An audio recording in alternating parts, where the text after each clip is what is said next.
നമസ്കാരം, തൊഴിൽജാലകത്തിലേക്ക് സ്വാഗതം.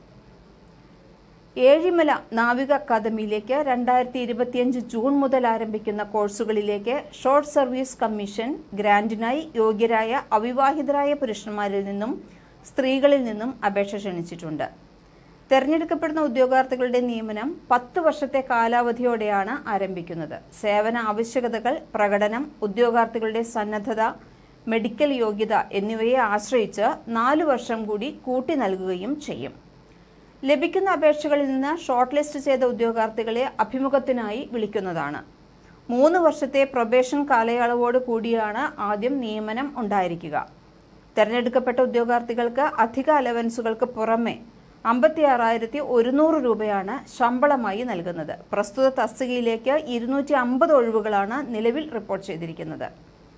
BE BTech അവസാന വർഷ പഠനം പൂർത്തിയാക്കിയ അല്ലെങ്കിൽ പഠിക്കുന്ന ഉദ്യോഗാർത്ഥികൾക്ക് 5ാം സെമസ്റ്റർ വരെയുള്ള മാർക്കിന്റെ അടിസ്ഥാനത്തിൽ SSB ഷോർട്ട് ലിസ്റ്റിംഗിന് അർഹതയുണ്ടായിരിക്കും.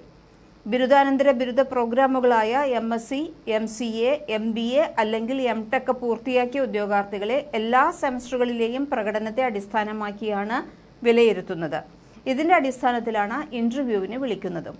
അവസാന വർഷത്തിലെ ഉദ്യോഗാർത്ഥികളെ അവരുടെ പ്രീ ഫൈനൽ ഇയർ പ്രകടനത്തെ അടിസ്ഥാനമാക്കി ഷോർട്ട് ലിസ്റ്റ് ചെയ്യും. സെപ്റ്റംബർ 14 മുതൽ അപേക്ഷകൾ സ്വീകരിച്ചു തുടങ്ങിയിട്ടുണ്ട്. അപേക്ഷ സമർപ്പിക്കേണ്ട അവസാന തീയതി സെപ്റ്റംബർ 29 ആണ്.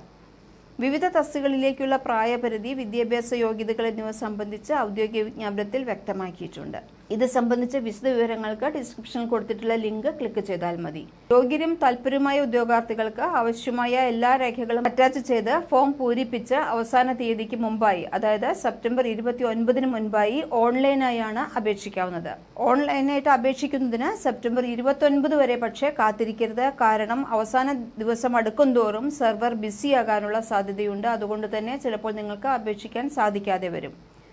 ഏതെങ്കിലും കാരണത്താൽ സ്കാൻ ചെയ്ത രേഖകൾ വ്യക്തമായില്ലെങ്കിൽ അഥവാ വായിക്കാൻ കഴിയുന്നതല്ലെങ്കിലും അപേക്ഷ നിരസിക്കപ്പെടാനുള്ള സാധ്യതയുണ്ട്. അതുകൊണ്ട് അപേക്ഷ തയ്യാറാക്കുമ്പോൾ വളരെയധികം ശ്രദ്ധിക്കേണ്ടതുണ്ട്.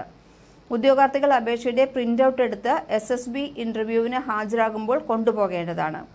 ഒരിക്കൽ സമർപ്പിച്ച അപേക്ഷ അന്തിമമായിരിക്കും. അതിൽ മാറ്റങ്ങൾ വരുത്താൻ സാധിക്കില്ല. ഭേദഗതികൾ, മാറ്റങ്ങൾ എന്നിവയ്ക്കുള്ള അഭ്യർത്ഥനകളൊന്നും തന്നെ സ്വീകരിക്കില്ല. അതുകൊണ്ട് വളരെ ശ്രദ്ധാപൂർവം വേണം അപേക്ഷ തയ്യാറാക്കുന്നതിന്. കൂടുതൽ തൊഴിൽ വാർത്തകൾക്ക് ഈ ചാനൽ സബ്സ്ക്രൈബ് ചെയ്യും.